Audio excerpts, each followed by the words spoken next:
Hello everybody, my name is Konstantina Maroudi, and today I will present to you my master thesis with the topic Advanced Modeling of Wave Penetration in Pores. This research was conducted at Delft University of Technology in collaboration with the Deltares Research Institute. Now I continue my work in the hydraulic sector at Infram Hydren here in the Netherlands. A short content overview of the things that we are going to discuss today. I will start with an introduction to the topic. I will continue with the methodology, and then I will present the results of my research. In the end, we will discuss the conclusions and the recommendations. Wave penetration is a challenge for port engineers nowadays, as it governs vessel safe sailing and mooring, and regulates when port operations can take place. Wave penetration can be studied in a complete way by means of a physical scale model. However, this can be time-consuming and expensive. Thus, nowadays, the use of numerical models is becoming more and more popular as a valid alternative. In this research, wave penetration is simulated with the numerical model SWASH. SWASH is a time-resolving model which can simulate hydrostatic and non-hydrostatic water pressure. The domain discretization can be vertically and also horizontally. To validate the model, an open benchmark dataset is used. This dataset consists of tests in a physical scale model of schematic port layouts. Here you can see the physical model. Previous work for more complex harbor layouts showed that SWASH can model primary waves resulting from a Johnson spectrum with an error of 50%. However, this error can be attributed to a group of wave processes. To identify the role of each wave process on the model accuracy, this research addresses regular waves or monochromatic waves and a simple layout of the harbor basin, which you see here in the photo but also in the sketch. The blue boxes are the output points, which represent the wave gauges in the real basin. The wave gauges are measuring the water level in time. So, this study evaluates to what degree can simulate accurately wave penetration per wave process by means of simplified models, so separately each process, and combine in a full harbor layout. I will briefly mention which wave processes take place in this specific layout. First of all, the reflection of the outer gravel slope. The wave center here, the domain, reflect on the slope and return, and when they're coming back, there is a spreading angle, which according to linear theory is equal to 15 degrees. However, it was proven that this angle was at least 45 degrees. The second process that takes place is reflection of the concrete harbor walls here at the basin entrance. The third process is reflection of the harbor end here, which consists of an inner gravel slope and the concrete wall behind it represented by this gray line. Finally, the last process is diffraction, which takes place inside the basin. 7 tests were selected in total to be simulated.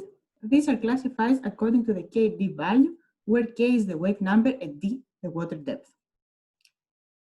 In the last group, wave breaking occurs. The graphs that will be shown in this presentation are for test T002, which is a representative test for a KD value equal to 1. Here you can see the 4 SWASH models that were created based on the physical scale model. The first one-dimensional model is model A, which represents reflection of the outer gravel slopes, which is a representation of cross-section A, which you can see here. Cross-section B was the basis to create the one-dimensional model B for reflection of the harbor end.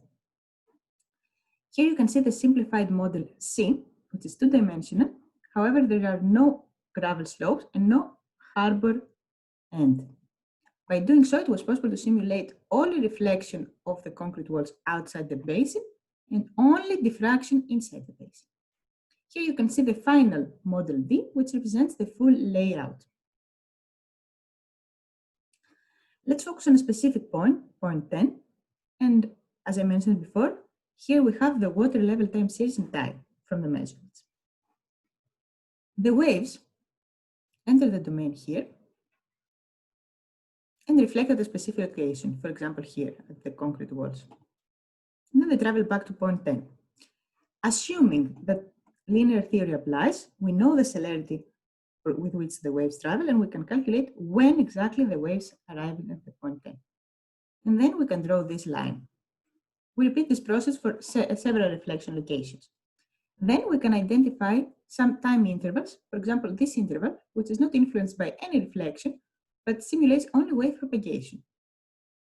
Or the interval which only diffraction takes place.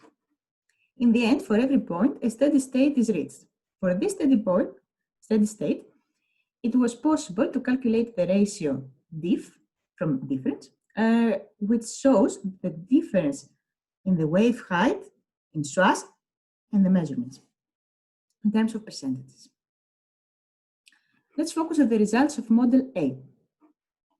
Here, you can see the waves propagating and then getting reflected on the outer gravel slope with the reflection of 10%.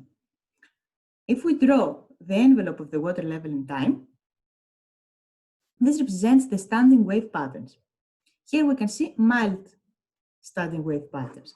However, in case of a concrete wall, the standing wave patterns are strong, as you can see here. If we move a little bit this point, a few centimeters to the right or to the left, then the difference in the wave height will be approximately 1%. However, if we do that in the case of strong standing wave patterns, a small movement of a few centimeters of 0.1 can lead to a difference of the wave height of 9%. For model B, simulating the reflection of the harbour end, we can see here the characteristic examples outside the basin and inside the basin. The measurements are represented with blue, while the results of the 1D model with green. We see a good agreement inside the basin. However, the agreement outside the basin is sufficiently low. This makes us conclude that the influence of reflection of the harbour end is low outside the basin, but important inside the basin. A short video of the results of model C. Waves enter here the domain, excuse me, and they get reflected here on the concrete walls. So, if I pause the video, here you can see the effects of reflection on the water level, but also inside the basin, the effects of diffraction in the water level.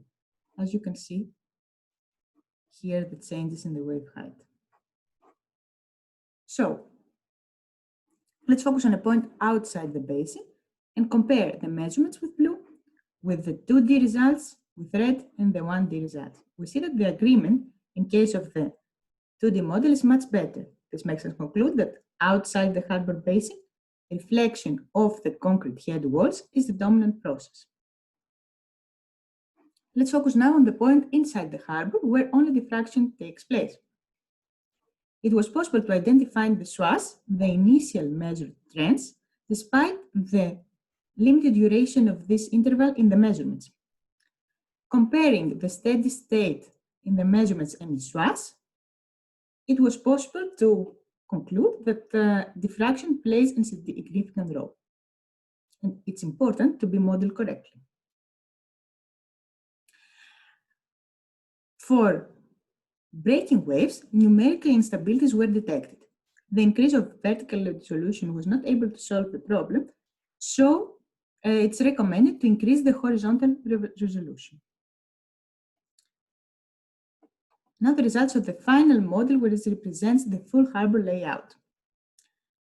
Here, we can see some temporal trends. It was identified that the incoming wave height, influenced only by wave propagation, had an error of 4 to 6%, which is acceptable for regular waves. And also the trends due to some processes were identified. For example, here you see the trends due to reflection. We see that both in the measurements and also in the results of SWASH, represented with orange. In both cases, we see an increase in the water level. In the end, in any case, a steady state was reached. Here we can see a graph representing the ratio of the steady state wave height divided by the incoming wave height. And here we see how this alters in the domain in terms of colors.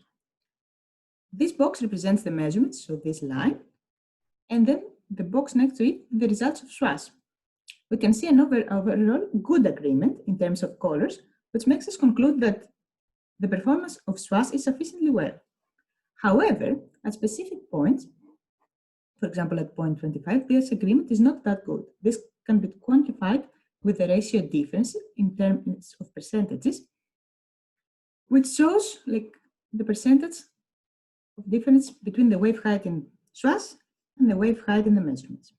We see that at some locations, the agreement is very good, especially close to the wave maker at the harbour entrance. However, at some other locations, here and here, the agreement is not so well. This happens especially in front of concrete walls, like here and here. And the possible explanation can be that this is due to the strong standing wave patterns. So the wave height changes very fast close to a specific output point. This leads me to the final conclusions. Modeling reflection and diffraction in SWASH is considered sufficiently well for engineering purposes. Thus, modeling wave penetration in SWASH is considered sufficiently well. Here you can see a list of the relative importance of wave processes contributing to wave penetration. Outside the basin, we know that the dominant process is a reflection of the harbour head walls, followed by other processes which play a minor role. Inside the harbour, both reflection of the harbour end and diffraction play an important role.